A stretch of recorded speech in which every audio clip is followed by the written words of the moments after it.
Chacun aura une demi-heure. Le chef de l'État consulte ce lundi matin. Il reçoit 4 des principaux syndicats agricoles à l'Élysée tout à l'heure. Et vous êtes convié, Véronique Le Floch.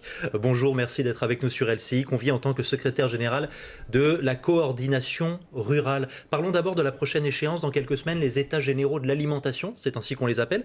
De quoi s'agit-il exactement? De remettre à plat les rapports entre les producteurs que vous êtes et la grande distribution et l'agroalimentaire, c'est ça?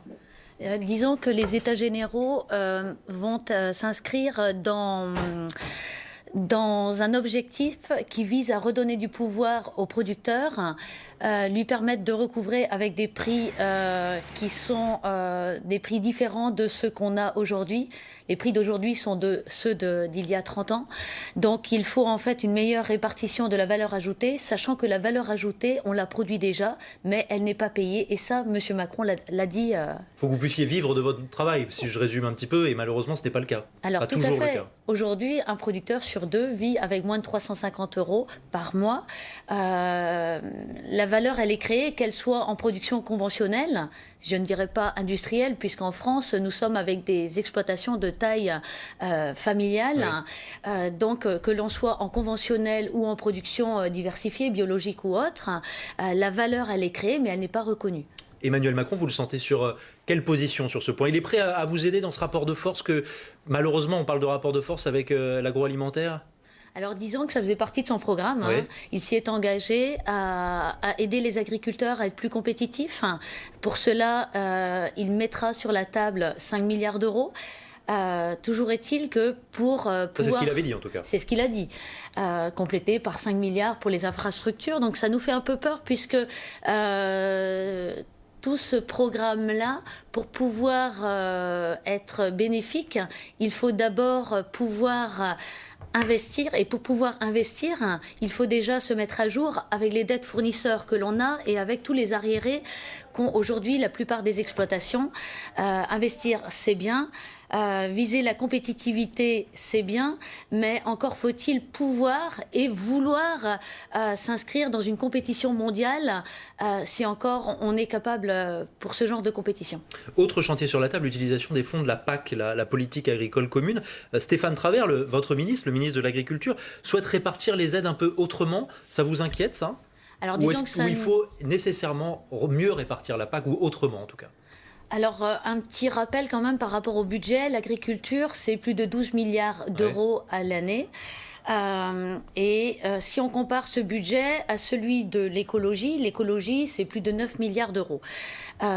Aujourd'hui, il manque 1 milliard d'euros pour satisfaire toutes les aides, notamment l'agriculture biologique et d'autres agriculture plus vertueuses ou qui sont différentes de l'agriculture conventionnelle.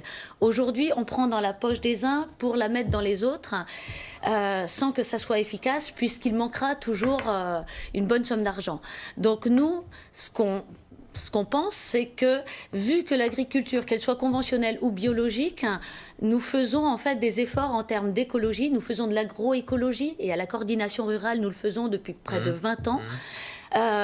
Au travers d'un festival qu'on organise chaque année avec ses pratiques vertueuses.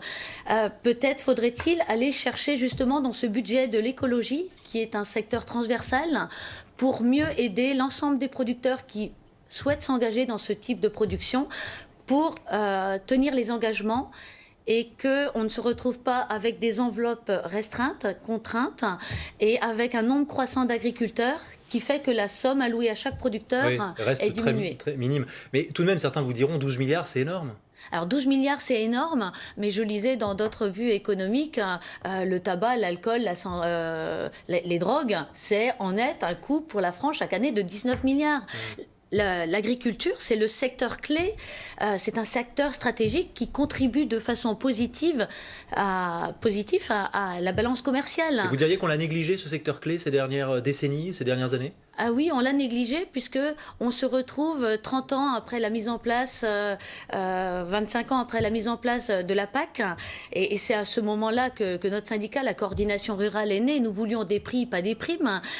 Nous en sommes avec des prix qui qui sont des prix avec lesquels nous ne pouvons plus vivre, alors que nos charges ont explosé, alors que nous avons fait tous les efforts pour se mettre aux normes, pour être compétitifs, pour investir. Ouais. Et aujourd'hui, tous ces investissements sont réduits à néant, puisque nous voyons le résultat. Ce sont des exploitants qui arrêtent chaque jour, qui quittent le métier. Et ça, ce n'est pas concevable. La solution d'Emmanuel Macron de dire que nous, les producteurs, pourrons prétendre au chômage, c'est comme si on nous aidait encore plus à aller vers la sortie. Ce n'est pas ce que nous voulons. Nous voulons, grâce à des prix rémunérateurs, pouvoir installer des jeunes, et si les prix sont rémunérateurs, justement, les exploitations vaudront quelque chose, et les jeunes, qu'ils soient issus d'exploitations agricoles ou hors cadre familial, c'est-à-dire issus des villes, viendront s'installer. Et vous aurez l'occasion de le dire tout ça à Emmanuel Macron que vous voyez tout à l'heure. Merci beaucoup Véronique Le Floch d'être venue sur le plateau d'LCI ce matin, secrétaire générale de la coordination rurale. L'image météo ce matin, tiens.